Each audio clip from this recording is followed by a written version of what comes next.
Important article देख लेते हैं। पहला आर्टिकल यही भारत को घोषित करता है कि यह राज्य का संघ है, ठीक है। दो में नए राज्य के प्रवेश या स्थापना का प्रावधान है, मतलब किसी भी क्षेत्र, मतलब मान लीजिए कल, ये एग्जाम्पल कर लो, मान लीजिए किसी राज्य को हम लोग को प्रवेश करवाना अपने देश के अंदर, तो आर्टिकल 2 का यूज करेंगे। और अपने देश के अंदर ही कोई किसी प्रशासन के दृष्टिकोण से विभाजित करना, तो या किसी का नाम परिवर्तन करना या किसी का सीमा परिवर्तन करना, तो हम लोग आर्टिकल 3 का यूज करेंगे। आर्टिकल 5 में कहता है कि संविधान के प्रारंभ होने पर किन किन लोगों को नागरिकता प्रदान होगा, ठीक है। 53 आर्टिकल में कहता है कि संघ की कार्यपालिका संबंधी शक्ति किसमें निहित होगी, राष्ट्रपति में निहित होगी। 64 कहता है कि उपराष्ट्रपति राज्यसभा का क्या होगा, पदेन अध्यक्ष होगा। 74 में कहेगा, वही कहेगा कि एक मंत्री परिषद होगा जिसका हेड कौन होगा, प्रधानमंत्री होगा, और जिसकी सहायता और सुझाव के आधार पर राष्ट्रपति अपने कार्य का निष्पादन करेगा। इसके अलावा राष्ट्रपति मंत्रिपरिषद के लिए किसी सलाह के पुनर्विचार को आवश्यक समझ सकता है, पर पुनर्विचार के पश्चात दी गई सलाह के अनुसार वह कार्य करेगा, ठीक। फिर आर्टिकल 76 कहता है कि राष्ट्रपति महान्यायवादी की नियुक्ति करेगा। 78 कहता है कि प्रधानमंत्री का कर्तव्य है कि देश के प्रशासनिक और विधायी मामलों में, मतलब एक सिंपल बात समझे कि इधर अगर प्रेसिडेंट है और इधर क्या है, मंत्री परिषद है, इन दोनों के बीच में सेतु का काम कौन करेगा, यही प्रधानमंत्री, मतलब हर रिपोर्ट देगा,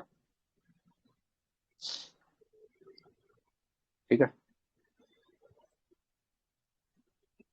आर्टिकल 86 कहता है कि राष्ट्रपति द्वारा संसद को संबोधित करने तथा संदेश भेजने का अधिकार का उल्लेख किया गया, ठीक है। 89 कहता है कि राज्यसभा के सभापति और उपसभापति का उल्लेख किया गया। 108 में ज्वाइंट सीटिंग है। ज्वाइंट सीटिंग हम लोग कहाँ से लिया? दक्षिण नहीं, ज्वाइंट सीटिंग हम लोग ऑस्ट्रेलिया से लिया है।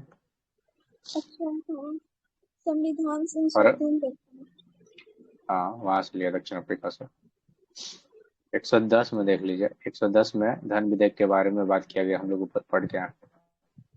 फिर अनुच्छेद 111 के अंदर वीटो पावर है, राष्ट्रपति को जो वीटो शक्ति प्राप्त है उसके बारे में बात किया गया। अंदर नहीं जा रहे क्योंकि सारा चीज हम लोग पहले बहुत कुछ डिस्कस कर चुके हैं, उसी वजह से अंदर नहीं जा रहे हम लोग। 112, इसमें प्रत्येक वित्तीय वर्ष में राष्ट्रपति द्वारा संसद के समक्ष बजट पेश करवाया जाएगा, वही वार्षिक वित्तीय विवरण जिसको बोलते हैं, बजट शब्द का उल्लेख नहीं है। 123 में राष्ट्रपति द्वारा अध्यादेश के बारे में बात किया गया। 124 में सर्वोच्च न्यायालय के गठन का वर्णन किया गया। और 129 जो आर्टिकल है वो एक अभिलेख न्यायालय। अभिलेख न्यायालय का मतलब ये होता है कि अगर सुप्रीम कोर्ट का कोई डिसीजन है तो उसका लोअर कोर्ट या खुद सुप्रीम कोर्ट भी अपने डिसीजन मतलब बता सकता है कि इस केस में ये जजमेंट था, उसका ये आधार है। 148 के अंदर सीएजी के बारे में बात किया गया है। 163 में कहा गया है कि राज्यपाल के कार्य में सहायता और सुझाव देने के लिए राज्य में एक मंत्री परिषद होगी और जिसका हेड कौन होगा, मुख्यमंत्री होगा। वहां पे हम लोग 74 देखे ना, प्रेसिडेंट मतलब प्राइम मिनिस्टर। यहाँ पे सेम हम लोग कैसे देख रहे हैं, राज्यपाल के लिए जिसका हेड कौन हो रहा है, यहाँ पे सीएम होगा। 169 यहाँ पे ना विधान परिषद या तो रचना किया जा सकता है या उसका क्या बोलते हैं, मतलब उसकी समाप्ति करने का प्रावधान किया गया। 200 में राज्य की विधायिका द्वारा पारित विधेयक राज्यपाल के समक्ष प्रस्तुत किया जाएगा, ऐसा आर्टिकल 200 के अंदर प्रस्तावित किया गया। 213 में क्या है, जैसे हम लोग 123 पढ़ते हैं सेम 213 है, बस अर्थ फर्क क्या है, 213 जो है वो राज्य के राज्यपाल के लिए आ जाता है। फिर आर्टिकल 214 क्या है कि सभी राज्य के लिए एक उच्च न्यायालय की व्यवस्था होगी। ऐसा किस आर्टिकल में लिखा हुआ, 214 में लिखा हुआ। 226 में क्या है, मूल अधिकार के परिवर्तन के लिए उच्च न्यायालय को, अरे वो हम लोग रीट के बारे में पढ़ते हैं, तो रीट के लिए हाईकोर्ट के पास 226 के अंतर्गत ही ये रीट जारी करता है। और ये फंडामेंटल राइट के इतर भी रीट जारी कर सकता है। तो रीट के केस में जो हाईकोर्ट का क्षेत्र अधिकार है वो ज्यादा व्यापक है सुप्रीम कोर्ट से। 233 में कहता है कि जिला न्यायालय मतलब जिला न्यायाधीश की नियुक्ति राज्यपाल द्वारा उच्च न्यायालय के परामर्श से की जाएगी। 235 में कहता है कि उच्च न्यायालय का नियंत्रण जो है अधीनस्थ न्यायालय पर रहेगा, ठीक है। उच्च न्यायालय का नियंत्रण अधीनस्थ न्यायालय पर रहेगा। 239 कहा जाता है कि केंद्र शासित प्रदेश का प्रशासन कौन करेगा, राष्ट्रपति के द्वारा। एक आर्टिकल आपने सुना होगा 239 ए, 239 ए, इसके अंतर्गत दिल्ली है इसके अंदर जम्मू कश्मीर है। 243 में आइए, इसमें पंचायत और नगर पालिका की गठन, संरचना, आरक्षण, शक्ति, प्राधिकार, इन सब के बारे में उल्लेख किया गया। 245 में कहता है कि संसद जो है संपूर्ण देश या इसके किसी हिस्से के लिए तथा राज्य विधान पालिका अपने राज्य या इसके किसी हिस्से के लिए कानून बना सकते हैं। ठीक है। 248 कहता है अपशिष्ट शक्तियों के बारे में उल्लेख करता है। अपशिष्ट शक्ति किसके अंदर निहित है, मतलब इस पर कानून कौन बनाएगा, संसद। अपशिष्ट शक्ति पर। 249 कहता है कि राज्यसभा जो है विशेष बहुमत द्वारा राज्य सूची के विषय पर लोकसभा को 1 वर्ष के लिए कानून बनाने के लिए अधिकृत कर सकती है यदि वह राष्ट्रहित में होगा तब, अदरवाइज नहीं। 262 में अंतर्राज्यीय नदी या नदी घाटी के जल के वितरण और नियंत्रण से संबंधित विवादों के लिए संसद विधि द्वारा निर्णय कर सकती है। आर्टिकल याद रखिएगा, ये सब पूछा जाता है। इसके बाद देखा जाए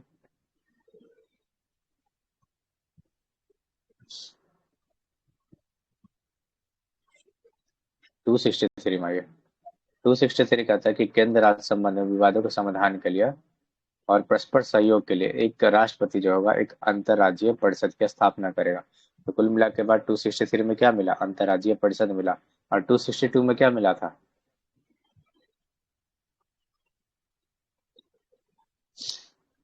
262 में क्या मिला था, अगर नदी विवाद से संबंधित कोई प्रावधान होगा तो हाँ, उसके लिए। और 263 में क्या मिला, अंतर्राज्यीय परिषद मिला। उसके जल्दी बाद बात देखिए, करते हाँ 266 में देखिए, 266 में हम लोग पढ़ लिया था कि संचित निधि है, भारत की संचित निधि जिसमें सरकार की सभी मौद्रिक अपशिष्ट एकत्र होंगे। 267 हम लोग अभी पढ़ के आए, आकस्मिकता निधि के बारे में बात करता है। 275 केंद्र द्वारा राज्य को सहायक अनुदान दिए जाने का प्रावधान किया गया। 280 हम लोग पीछे पढ़ के आते हैं कि वित्त आयोग के बारे में बात करता है। 301 क्या है, क्या कुछ बोल रहे हैं बताइए।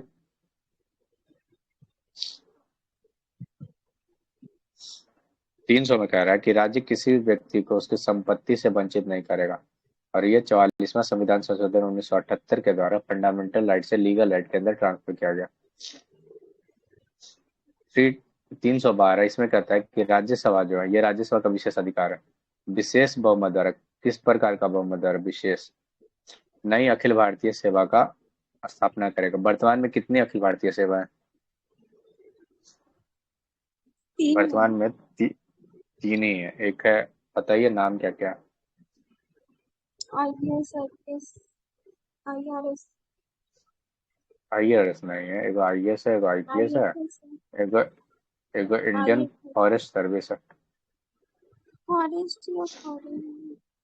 नहीं नहीं, फॉरेस्ट सर्विस है, फॉरेन सर्विस नहीं है। ऑल इंडिया सर्विस करने का सीधा मतलब है कि मतलब उनकी जो नियुक्ति होगी वो सेंट्रल के द्वारा किया जाएगा और होगा स्टेट के अंदर। उसके बाद 315 आर्टिकल कहता है कि संघ और राज्य के लिए एक लोक सेवा आयोग की स्थापना की जाएगी, एक यूपीएससी और स्टेट के लिए जो स्टेट पीसीएस होता है सो। 324 में इलेक्शन कमीशन के बारे में जिक्र किया गया है। 326 में मतलब जो हम लोग को वोटिंग राइट मिलता है उसके बारे में बात किया गया, और ये लीगल राइट है, कॉन्स्टिट्यूशनल राइट नहीं। 330, 31, 32, 33 देखिए, ये चारों ऐसी क्रम से ही याद रखेगा ऑलवेज। 330, 331, 332 और 333 देखिए, लोकसभा के अंदर जो है अनुसूचित जाति और अनुसूचित जनजाति है ना, उनके आरक्षण के बारे में बात करता है। 330 को 332 से रिलेट करिए। ईवी क्या है, इवन नंबर है, ईवी इवन नंबर है। ये करेगा जो राज्य विधानसभा होता है ना, वहां पे जो राज्य का विधानसभा होता है वहां पे एससी और एसटी कम्युनिटी के लिए आरक्षण का प्रावधान करता है। ठीक। और जो 331 है वो करता था प्रावधान, 331 और 333, जो आंग्ल भारतीय का अगर उचित प्रतिनिधित्व नहीं होगा, 331 संसद के अंदर और 333 जो है राज्य के अंदर, तो वहां पे 331 के केस में राष्ट्रपति और 333 के केस में राज्यपाल जो है वो उनको मनोनयन करेगा। यहाँ पर 2 आंग्ल को करेगा और यहाँ पे 1 को किया जाएगा।